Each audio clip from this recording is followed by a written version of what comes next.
Assalamu alaikum wa rahmatullahi wa barakatuh. Welcome to the next part of same series. Well, this is Waqar Ahmed, and in today's video, as I mentioned in my last video, that I am going to write down the structures of present simple.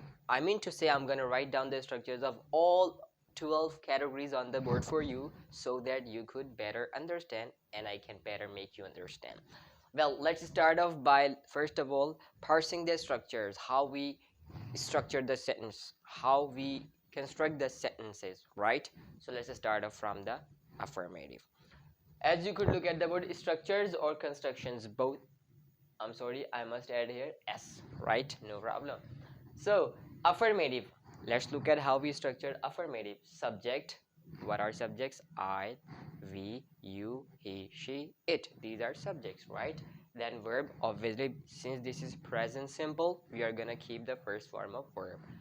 Then we are and make sure that you use s or es where it is needed, where this is required. Don't put them all together all the places, no, only with he, she, it, any singular names, right? These subjects require s or es according to the need or nature of the verb.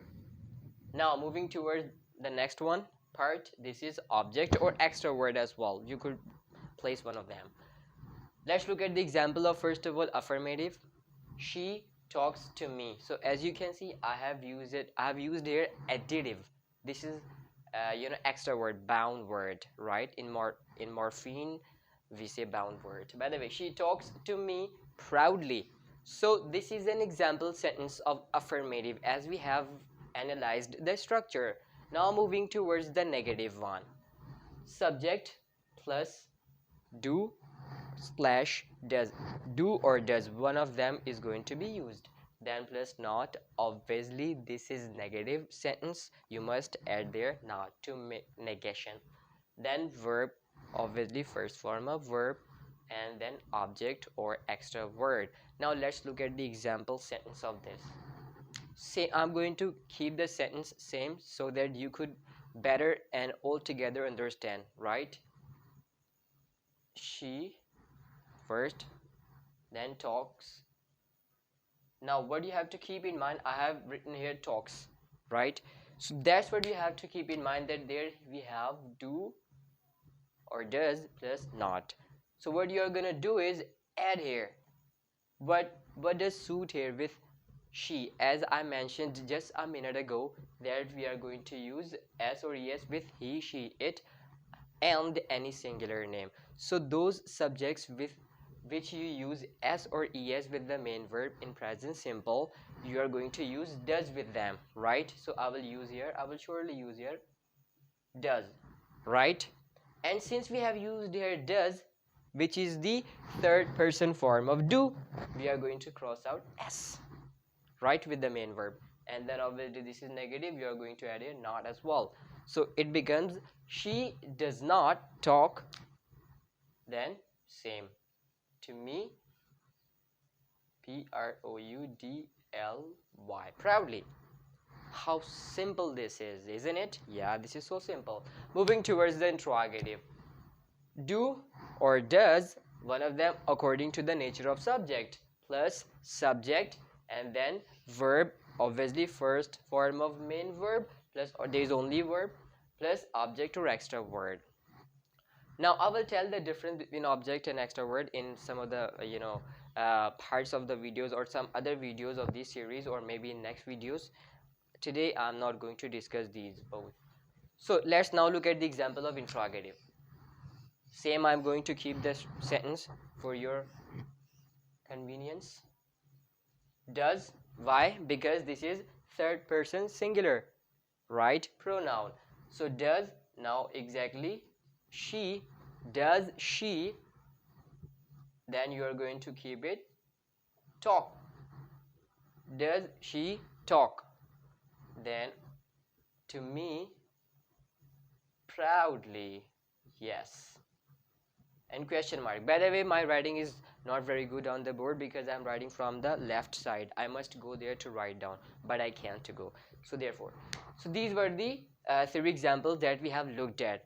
Now why do we actually these, till here the video was for beginners and for new learners, right? Newcomers of English language learning, you may say the learning zone. But from now to onward, this is going to be for even English advanced learners as well. Those of the students who are advanced learners can also make the most of from this video.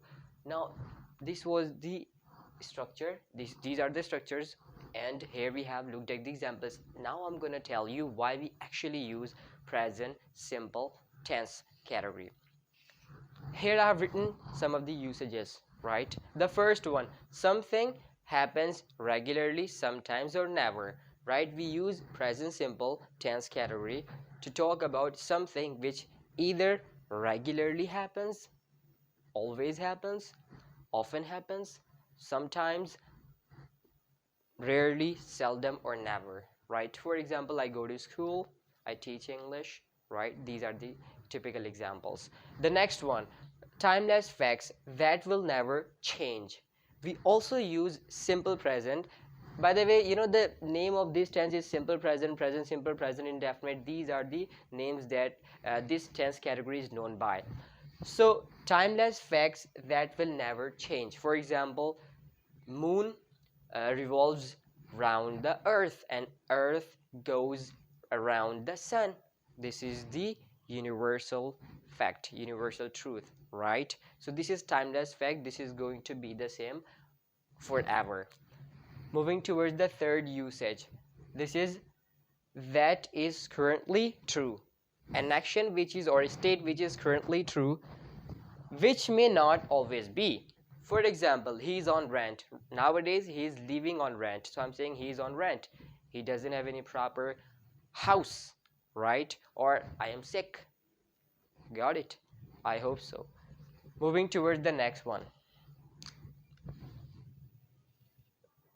With thinking verbs, and typical examples are believe, believe and agree, right? Let's make an example with believe.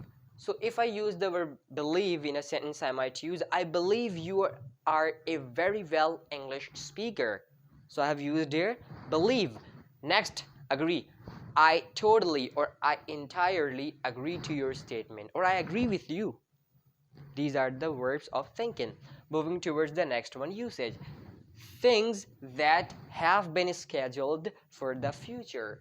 So here we have come to know, not only do we use simple present or present simple to talk about the actions which repeatedly happen, or which sometimes or never happen, but also which is part of future. We also use it to talk about the future events, right? For example, president leaves the prime minister house at 4, or aeroplane takes off at 5, or train departs at 7, right? These are the events that will happen in the future. These are the actions which will happen, which will take place in future, but I am expressing these using present simple tense.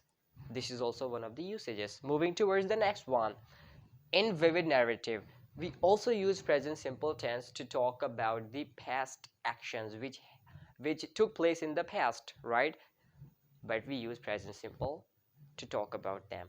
For example, and this specifically happens when the actions are very clear to our mind, right? It's vivid, it's really transparent to us, and typical examples are the stories we use, it to recount the past events or actions in stories. For example, as he enters the room, people shout, right?